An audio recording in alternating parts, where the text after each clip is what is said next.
Hello my friend, welcome back again to our YouTube channel. The second part of our economic ideas is regarding capitalism. So what is capitalism? Capitalism is an economic system based on the free markets, private ownership of the means of production, and their operation for profit. Central characteristics of capitalism include capital accumulation, competitive markets, price systems, private property, property rights recognition, voluntary exchange, and wage labor.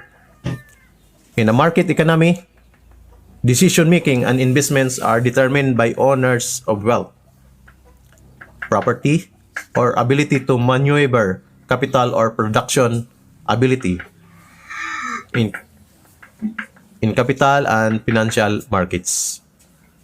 Whereas price and the distribution of goods and services are mainly determined by competition in goods and services markets. Capitalism promotes competition, entrepreneurship, and the pursuit of self-interest as drivers of economic growth and innovation. Accordingly, higher demands leads to an increase in prices and output by producers. The greater supply helps level prices out to the point that only strongest competitors remain. Market forces, particularly supply and demand, drive prices in a capitalistic economy rather than government price controls or mandate. Supply and demand determines the fair prices for stocks, bonds, derivatives, currencies, and commodities. Business owners are incentivized to maximize efficiency and minimize cost to boost profits and increase their market share, which fosters intense competition. Importantly, this competition fuels innovations and technological progress. In search of profits and market share, companies develop and invent new processes or improve existing ones in order to undercut their competitors. This mechanism has led to significant technological advancement in many areas, including healthcare, communication, transportation, and more. However, these benefits of market economy are not without certain drawbacks. Critics contend that unfettered capitalism can also concentrate wealth in the hands of a small number of large corporations and individuals. This could lead to monopolistic tendencies or oligopolies that undermine competition. Capitalism's focus on profits may also incentivize negative externalities such as environmental damage, worker exploitation, short-term thinking, and financial instability in the absence of thoughtful regulation.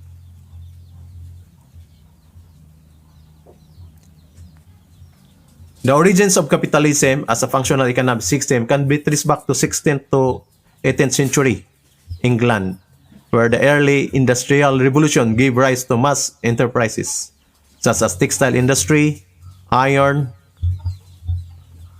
production, and steam power.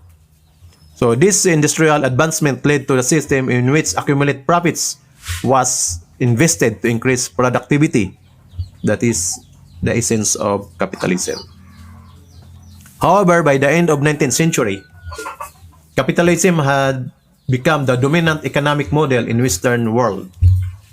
The rise of industrialization during this period led to unprecedented economic growth and wealth in capitalist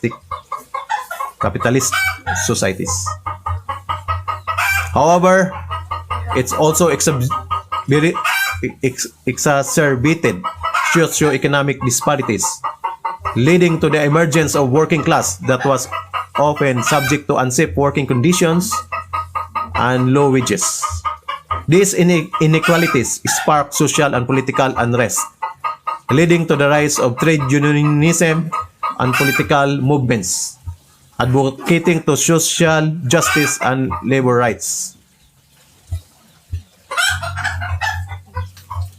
It is important also to understand the rise of capitalism in the context of European colonialism and the transatlantic slave trade, which paved the way for capital accumulation and consumption in today's capitalist societies.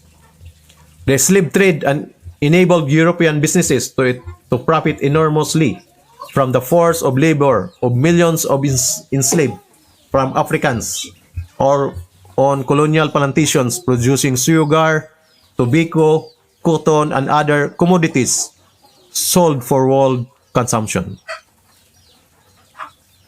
Despite its modern status as the world's predominant economic system, capitalism has been criticized for several reasons throughout history.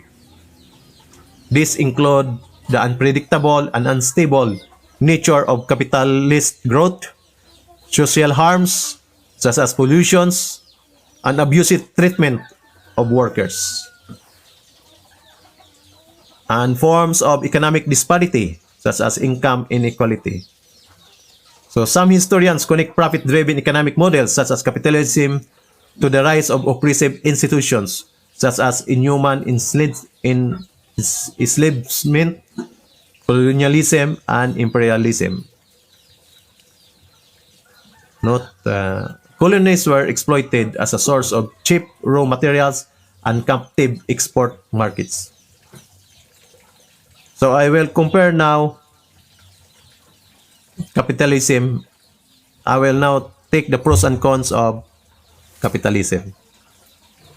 So the cons or the advantages of capitalism in terms of economic efficiency. Capitalism encourages efficiency through market competition as business strive to produce goods and services at lowest cost. This leads to increased productivity and efficient allocation of resources. Second, incentives for innovation. The profit motive in capitalism provides incentives for individuals and businesses to innovate, develop new products, and improve existing ones. This drives technological advancement and economic progress. And individual freedom. Capitalism promotes individual freedom and autonomy by allowing individuals to own and control property and make economic decisions based on their self-interest. It fosters personal initiative and economic independence. However, I've said I have to consider also the cons or the disadvantage of capitalism. So in capitalism may increase income and wealth gap, so between rich and poor. Capitalism leads to excessive focus on consumption. That's why there are many products nowadays. May lead to more homelessness because the haves, they can afford to buy houses, but the poor in Islam area may lead to insufficient welfare. In the old times, there's no social welfare. Capitalism does not care about minimum wages during that time. Workers may get exploited. It's always in the capitalist system. Especially bad for low-skilled workers. Capitalism may lead to private monopolies like corporations. Higher unemployment rates during economic downturns. So many people lose jobs if there is economic depression. Higher rents because of the migration of people from rural to cities, urban areas. They put very high rents. Higher property prices. Of course, you can see the difference between purchasing property in the rural areas and in the cities, urban areas. Capitalism can increase social tension in our society. As I've said, because of the jealousy, envy, the comparison between the rich and the poor, it will increase social tensions. People will not get equal chances in life. In the old times, if you are a farmer, always to be a farmer. But of course, nowadays it's different.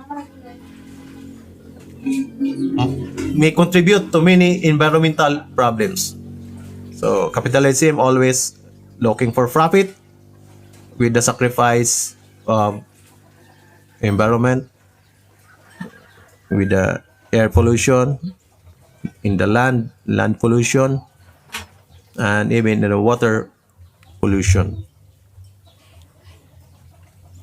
And there are nowadays varieties of capitalism like laissez-faire, welfare capitalism, state capitalism, corporate capitalism, crony capitalism, and responsible capitalism. In this case, private enterprise combined with ethics and social responsibility aims to balance profits and public welfare. So example of capitalist leaning countries such as United States of America. So economy based on private ownership and free markets, but government regulates many industries and provides welfare programs nowadays. But before, it's a laissez-faire. And in Japan, private ownership dominates, but the government plays a more active role in directing some investment and business activities compared to other capitalist countries. And in Australia, it's also a capitalist free market economy with some government interventions, ranks high on economic freedom. And there's also Canada, is mostly free market economy with universal healthcare and other social programs. They're very good on this. And Ireland, business-friendly economy with low corporate tax rates to attract even foreign investment.